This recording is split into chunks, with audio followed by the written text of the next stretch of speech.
Oke, assalamualaikum warahmatullahi wabarakatuh. Ketemu lagi di channel Yos Aswin. Eh, Hari ini gue lagi ke daerah Ciwidey, persisnya di Kawah Putih.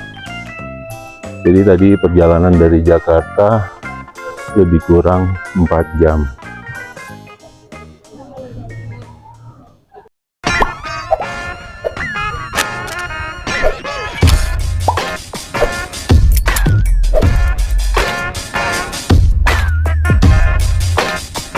Jadi buat yang baru gabung di channel ini, untuk di subscribe dan di like.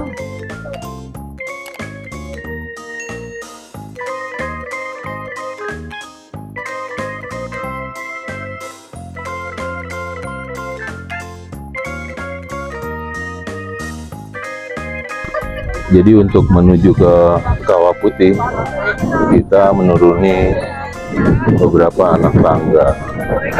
Nah, itu udah kelihatan Kawah Putih.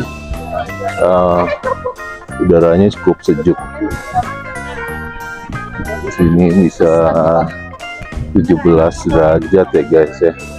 Jadi saran dari gua sih kalau kesini jangan lupa bawa jaket lah ya.